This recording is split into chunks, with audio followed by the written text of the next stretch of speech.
Hey y'all, hey, welcome back to my channel. My name is Kay and thank you so much for clicking on this video today. As you can see, I got my handy dandy phone in my hand, so you already know it is Askkay today. If you want to be featured in this series, you can look in my description box below, and I do have an email down there if you want to submit a story time. Make sure you guys submit it to the right email. Some people send their story times to my business email and they get deleted. I'm so sorry, but we have to learn how to follow directions here, okay? That is for business only. So while you're down there, you also can see my P.O. Box information, my social medias. You can follow me on Instagram and TikTok at Kayshawn with 3 E's. And there'll also be a link to my membership in case you guys want to enjoy real, raw, and uncut and get exclusive additional story times, okay? Anything else? Make sure you guys are subscribed, double check, make sure your post bell notifications is turned on, make sure you thumbs up this video, and at the end make sure you comment, okay? Listen, I be feeling like it's a whole script I gotta say in the beginning. I be trying to keep it real cute, but you know, each video I have to present it as like you a new subscriber, you get what I'm saying? So I try to have all my information in the beginning, but anyways, I do got new nails. Let me show y'all. Nothing major, just simple stuff, you know. You know. Okay, but yeah, y'all.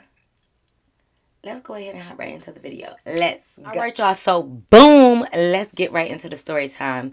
It's titled, When Trying to Have a Side Dude Goes Terribly Wrong. Hi, Kay. I first want to send you my condolences for your loss of your fur baby. Oh, thank you so much, babe. People don't be knowing that a dog is legit a whole family member. I know that's right. I never thought I'd participate in something like this, but I absolutely love your personality, the way you tell your stories, and your reactions to hearing other people's stories as well. I thought this would be the perfect story for your channel because it's entertaining, and I know your dramatics will make it even more fun to listen to. Okay. All right, so boom. You know I had to do it for the culture, LOL. This took place in October of 2018 and revolves around a guy I met on the really popular dating app called OkCupid. I was new to the app and liked it for the most part, but I kept getting messages from guys who were either not my type or they were simply lames who didn't know how to carry on a conversation.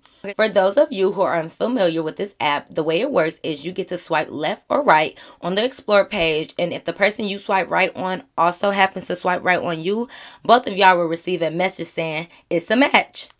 One day I came across this guy who was so fine to me.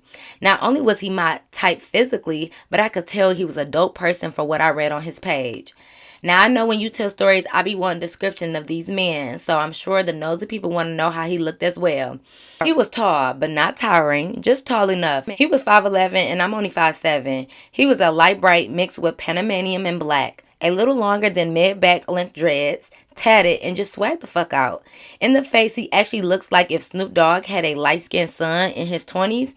Like he legit looked like a younger, slightly finer, light-skinned version of Snoop Dogg. This shit was given. His personality matched his looks too. He was a laid-back, semi-stoner, yet he had an intellectual side and could carry on a conversation over a vast array of topics. Just a dope dude for real. Of course, I swipe right on him and boom. And here comes the it's a match message. Because he had apparently swiped right on me as well. At this point, I'm like, bet, it's a go. The only thing was he had yet to message me. I don't do this often in person or online, but I like what he was giving, so I decided to shoot my shot. Ain't nothing wrong with that, girl. And it was a slam dunk. It was like all I had to do was say the word and he was all over it. He responded in no time and constantly communicated with me after that until we exchanged numbers after about a few days or a week of chatting online. Now, here's where the story gets messy, LOL. This is a part where y'all need to pause and go grab an alcoholic beverage, if you're over 21, of course, and some snacks because I'm about to stress y'all the fuck out, laughing my ass off because I'm stressed just thinking about this. At the time, I was already in a relationship. Don't say it. She says she knows. She knows. Y'all ain't even got to say it. I know. Although cheating is never truly justifiable, before you, in the case stars, judge me instead of y'all mamas, okay? Because listen, if you ain't judging your mama, you definitely can't be judging me, okay? I was in a physically, emotionally, and mentally abusive relationship. It was at the point in the relationship where I was simply exhausted and tired of the blatant disrespect. I was 25 at the time and still a bit emotionally immature, and eventually pushed me to do my own thing, and part of doing my own thing was entertaining other dudes. Sorry, not sorry. We'll call the abusive ex Alabama because that's where he's from. I know people will say I should have just left, but anyone who's ever been in an abusive relationship of any sort knows that leaving isn't easy because most of the times abuse is a game of mental manipulation. Anyway, keep this part of the story about me being in an abusive relationship in mind because it will be an important part of the story towards the end. Okay? Keep it in mind. So back to the guy I just exchanged numbers with on OkCupid. We'll call him Rico, which is totally appropriate because he was giving fine Rico Suave Poppy vibes. Me and Rico would text here and there, but it never really went past surface level conversations or basic getting to know each other type questions. This was mainly on me though, because he would make the effort to try and have deeper conversations and more frequently contact with me, but I would always just either respond days later, killing the vibe, or not say much at all.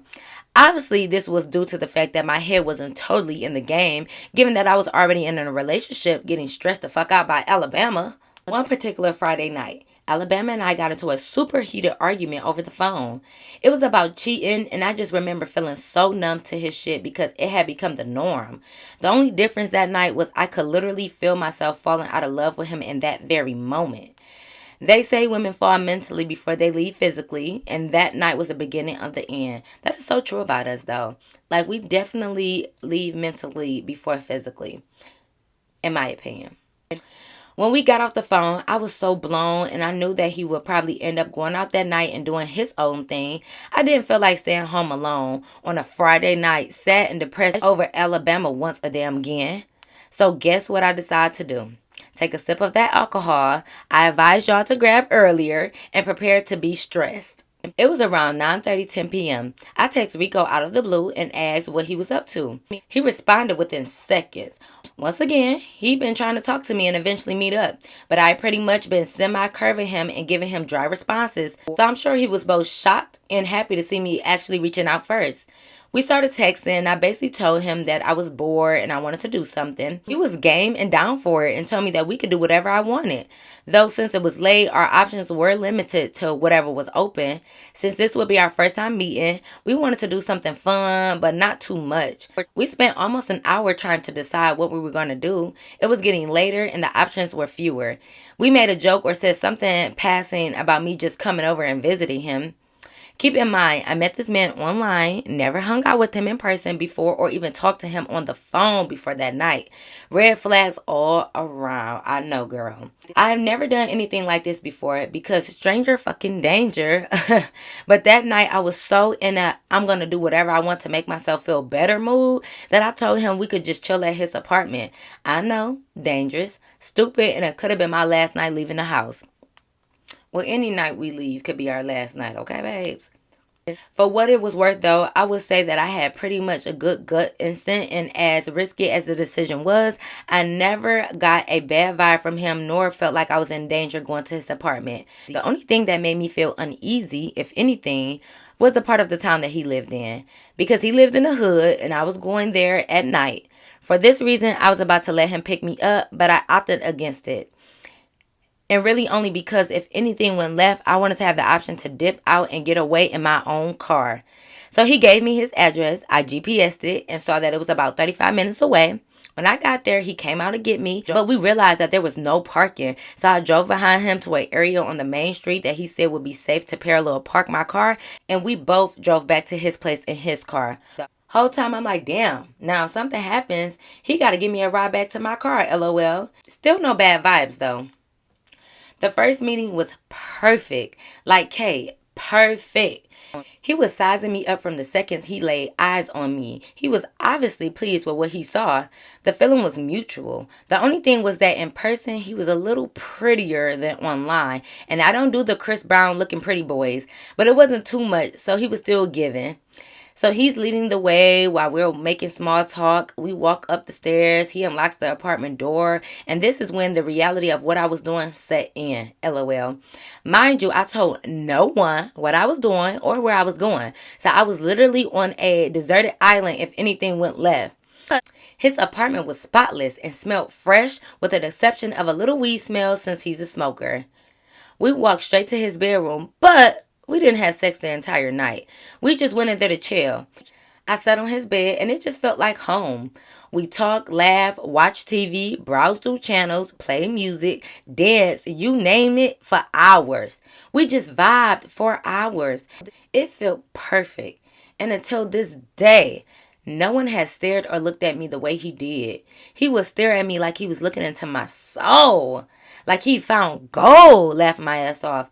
At one point, I thought to myself, I wonder if I remind him of or look like someone he used to love, and that's why he was so infatuated. LOL. That night, I spent the night. And again, no sex. I left around 6 a.m. and it was a success. Now, after that, we continued talking. Of course, way more frequently now. And at this point, we were dating. One weekend night, I went to visit him per the norm now, and we were just kicking it, sparking up, watching like Family Guy or something, and just doing what we do, vibing. We get tired, we go to sleep, cool. I get a text at 3 a.m. Guess who? Alabama. Asking where the hell I'm at and why I haven't responded to any of his texts or answered any of his calls.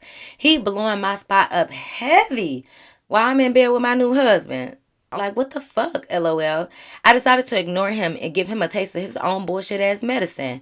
I turned my phone on his face, back to cuddling up with my new husband, LOL. Everything's cool, right? Wrong. Something told me to just pick up my phone and look at it. I did. Alabama talking about tracking my location. Bitch, what? Oh, hell nah. I'm not about to put my new husband in danger because Alabama is about it, okay? He ain't scared of nobody. He literally will air this bitch out. So I get up really slow, carefully not to wake Rico up, and go in the bathroom and call Alabama. He's going off, of course, which ain't nothing new. But the thing that scared me straight was you could hear that he was clearly in the car and on his way to me.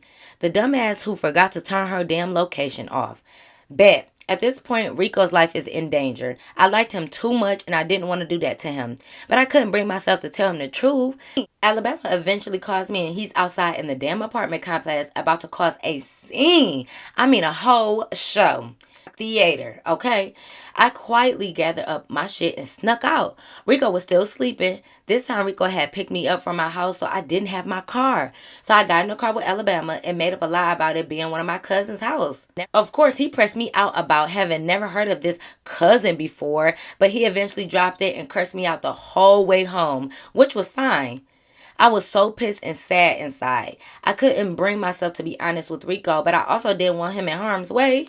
I also wanted to cover my ass and try to diffuse slash end things with Alabama on a better note because he was crazy and he knew exactly where I lived. The next morning, of course, Rico blowing up my phone, calling, texting, just trying to see where I went, what he did wrong, was I okay? Also a little pissed because when I snuck out, I accidentally left his front door unlocked and he lives in the hood. He was like, niggas could have came in here and got me while I was asleep. You dead wrong for that. I felt absolutely terrible. I lied to him and told him my friend was in an emergency situation and needed me and she was just the one who picked me up. I said I didn't want to wake him. After that, the vibe between us was mad still. He forgave me after a few days, but the vibe was dead. Eventually, we just fell apart. About a year after this, I ended up moving into a new state and had disconnected myself from all social media. I recently decided to reactivate so I can connect with old pals and catch up with some family members. Guess who I see? Rico. Guess what I did? Reached out. Guess what? We talk again now. Okay? Period. Pooh. Even though we're in different states now, we decided to keep in touch. You never know where it might go. This time around, I was honest with him, and it was 4 years ago, so he didn't care, LOL. He's just glad we're talking again, and so am I, because we both agreed that we were a perfect vibe together. I know y'all didn't know where the story would go, but at least it was a happy ending. As far as Alabama, we broke up, and moving into a new state literally saved my life because before the move, after we broke up, he started stalking me, my mom, and just doing weird stuff like stealing things off of my patio in the middle of the night and whatnot. Just straight up Lifetime movie, crazy boogeyman stalker bullshit. But that's the end. Feel free to drag me in the comments. Well, thank you so much, boo, for actually submitting that Askkay. We is not about to drag you in the comments because listen. But like you said, if you're not in an abusive relationship, then you cannot relate to certain things. So I definitely understand you there. I've never been in one, so I can't tell you you should have been left, why you didn't leave, why you didn't walk out. I can't tell you that because I cannot relate and I've never been in a situation like that. So sometimes I like to hold my opinion in. I'm just glad that you actually did get the courage to leave and that you're in a better, safer place and environment. Because why is he stealing stuff off your patio?